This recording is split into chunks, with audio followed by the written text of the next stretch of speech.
this module, you'll learn about the 5 values that are fundamental to academic integrity: honesty, trustworthiness, respect, responsibility, and fairness. You'll also learn how you can live out those values as you complete your academic work at the university.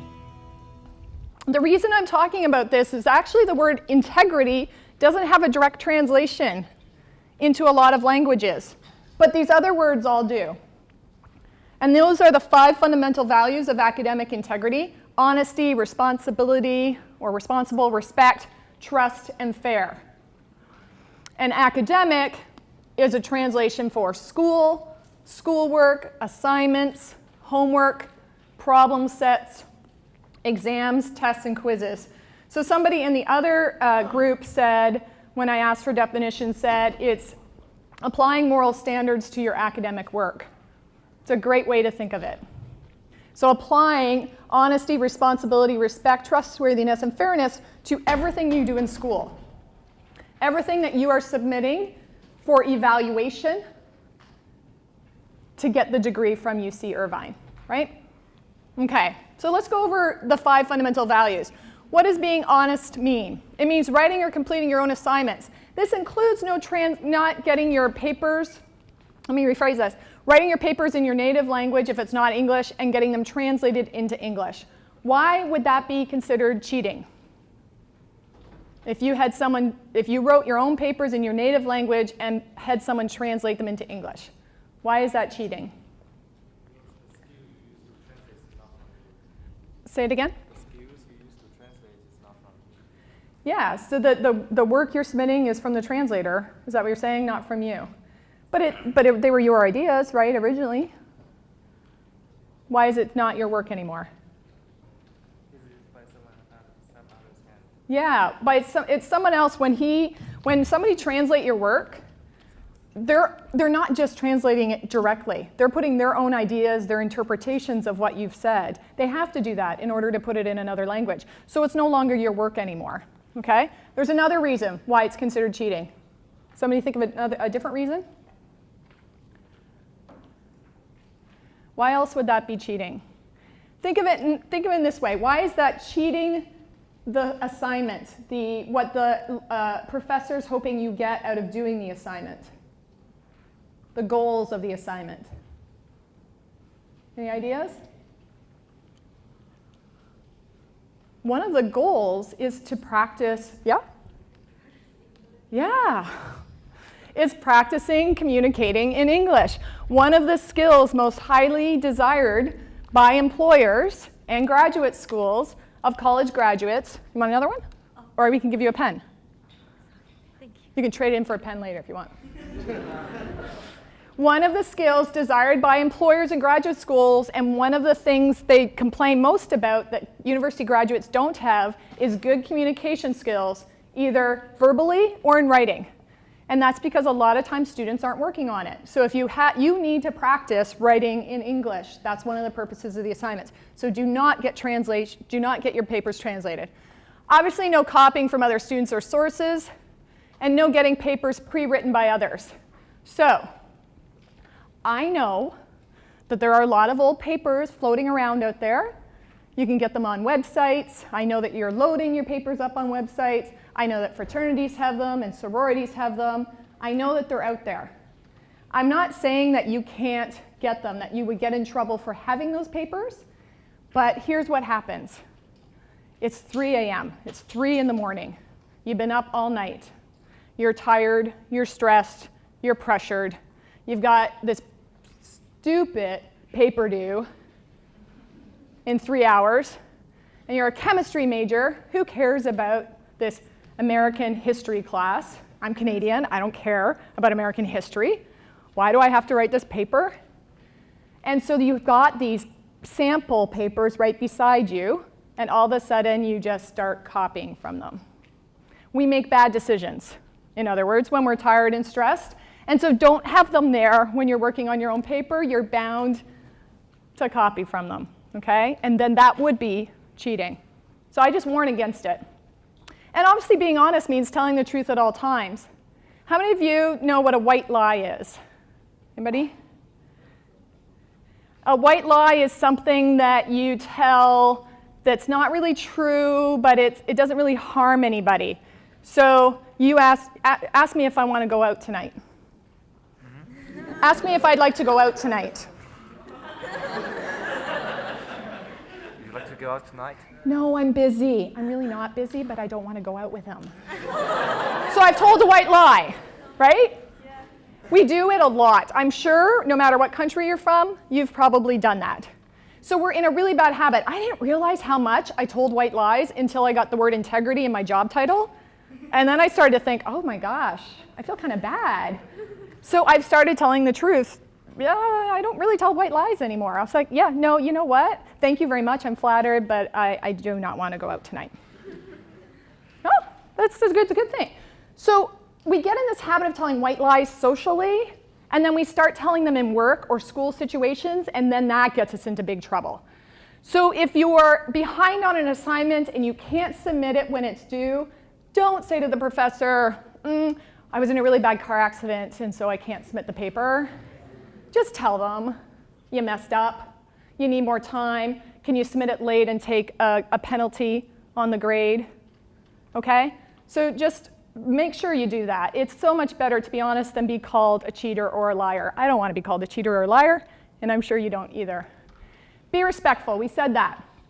So although you have to be original, you are going to be building on what other people have said and thought about a particular topic. So when you use what they've said or thought about a particular topic in your paper, you cite it, right? It's not complicated.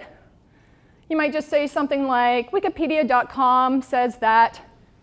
Don't use Wikipedia. Don't actually use it. Wikipedia is not considered a good reference at the university level, okay? But if you do use it, don't hide the fact that you've used it. Cite it. It's better to lose a couple of points for using a bad source than being called a cheater, right? So don't hide the fact. If you're desperate, use it, but don't hide the fact. Just say Wikipedia.com says that the chairs in this lecture hall are brown, or whatever. Author Gallant argued that these are all ways to start a sentence that is going to include information you've read or gotten from somebody else. This includes if you've gotten an idea an idea from, say, a roommate or a classmate. There is nothing wrong with acknowledging that. Again, it's okay to get ideas from people, but we want to be honest about it. So it's kind of like picture yourself in a work situation. And you and I are talking at lunch, and we're trying to figure out how to save the company money, say. And you come up with a great idea, but I go to the boss first. We're like, hey, I came up with this great idea to save the company money, and I get the bonus and the raise and the promotion, and you get nothing. It's not cool, right? That's not a nice thing to do. So it's the same in your schoolwork. You wouldn't take somebody else's idea and pretend it's your own. So you can just give a little footnote, a little acknowledgement, a little disclaimer to say, thanks to my roommate or whatever, Jessica Brown, who gave me this idea. Again, you might lose a couple points because your roommate's not really a good source for ideas, a university level source for ideas, but you won't be called dishonest. And when the professor gets your two papers and you both wrote about the same idea, they won't think that you cheated off of one another. Does that make sense? You're looking very confused, kind of. The point is, if you've used something that somebody else said or wrote, something you heard, then you tell the reader where you heard it from, where you read it. It's kind of that simple. Being responsible. This is going to get emphasized a lot. There's this thing called a syllabus, right? That's going to get handed to you on the first day of class, or it's going to be posted on the class website, the first, right now. And it's going to tell you things you need to know. The syllabus for my class this fall is 11 pages long. And when students hear that, they think, oh God, 11 pages. Welcome to university, you must read, okay? I don't write an 11-page syllabus because I have a lot of free time on my hands. I write it because there's things I want my students to know. It's your responsibility to read it. One of the things that bugs, irritates professors is when students email them questions that are already answered in the syllabus or on the course website. So it's your responsibility to read that stuff and know that other information. You're responsible for managing your time. You're not with mom and dad anymore who are going to tell you to do your homework, do it now, right? It's up to you. So you have to manage your own time. It's going to be really hard here in the quarter system because it goes by really fast. Don't start assignments at the last minute. Big one. Study to learn, not to memorize. I see way too many students reported for cheating because they memorize stuff and then they just put it on their exams or they put it in their assignments, and the professor thinks that they had a cheat sheet, an aid in the exam, and they copied from it. The goal here is not to memorize. The goal is to learn. So when you read things, don't just try and memorize what they've said. Read them to understand them. So as you read things, take notes in your own words, okay? And if you are in the habit of just memorizing stuff, I would take a couple of classes, and I'll give you some sources at the end, a couple of workshops to help you learn to read differently than you've been used to doing. And seek out the help you need, not from UCSD. I forgot to change this to UC Irvine, my apologies. But you do have a writing center, you have a library, you have instructors, you have teaching assistants. You don't have this last thing, but I've got some sources on my last slide for you at UC Irvine. But seek out these legitimate sources. How many of you have heard the word tutor before? Okay. A lot of you have had tutors. A lot of you have maybe even paid for tutors. The problem is that some people call themselves tutors when really they're just cheaters. In other words, they do your work for you. They do your assignments for you. They write your papers for you. They translate your papers for you. And I've had a lot of students reported for cheating.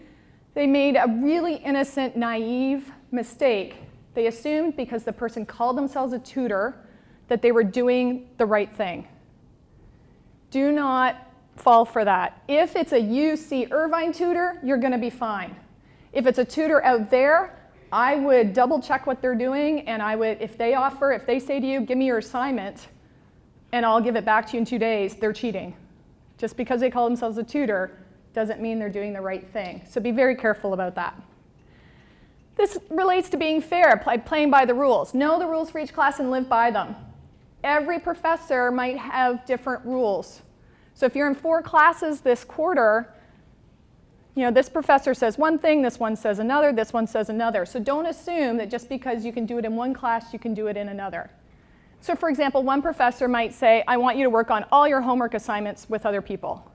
And the other professor might say, I want you to do all your homework assignments by yourself. That's for real. That you follow what they say, okay? And don't ask your American classmates what the rules are, because they don't know either. Ask your instructor, ask your teaching assistants. I already mentioned the memorization thing. So sometimes you'll have professors that are very confusing. I hear a lot of professors say the following. You can do your own work, you can work with others, but what you submit must be your own work in your own words. I'm going to repeat that. You can work with others on this assignment, but what you submit must be your own work in your own words. What does that mean? Anybody have a clue what that might mean? We have more slap bands. Yeah, I think it just means you should get an inspiration from others, but you have to write it down or have it done in your own words. So inspiration from others, yeah. So ideas from others, yeah. But when you sit down, make sure you're doing it yourself. Now, be careful of that, right? So I'll often have students say, "Well, I did type it myself," right? Our assignments are not intended to see if you can type. We actually don't care if you know how to type. But what you're saying is I think what you're saying is you can talk to other students in the class about the content of the class, the lectures, the textbook, but you don't sit down and do the assignment together, right? Yeah. Yes, that's exactly right. That's what professors mean. They're not saying it very clearly, but that's what they mean, okay? So not all professors are as clear as I am. That was a joke. Okay. Not all professors are very clear. You will not understand some, you probably don't understand me. You won't understand some professors. You need to ask the questions. Don't assume that you understand what they mean. Ask them what they mean, okay? It's always a good idea. And obviously, you can't use aids on exams. I know some countries, there's a lot of exams are what they call open book. We do some open book exams here, which means you can bring stuff in. But most of the time, they're not. They're what we call closed book exams. But sometimes the professor will tell you, hey, you can bring in a cheat sheet. I hate it when they call them cheat sheets. Because if they know you're doing it, you're not cheating. And they shouldn't call it that. But they might say that. But then, again, be really careful. Because some professors are very, very particular. So they'll say you can bring in an 8.5 by 11 sheet with typed notes on one side only. If you brought in that same piece of paper but handwritten notes on one side or typed or handwritten notes on both sides, you would be cheating. So follow the instructions exactly. These are not guidelines, they are rules. And that catches a lot of students off guard too.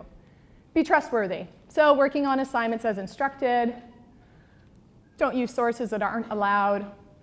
I have a lot of students who are told, so too many students go to Wikipedia, it's not a good resource. We have some faculty that are trying to get students out of the habit of going to Wikipedia, so they say, you may not use Wikipedia. And so the students do anyways, and then they hide the fact that they did.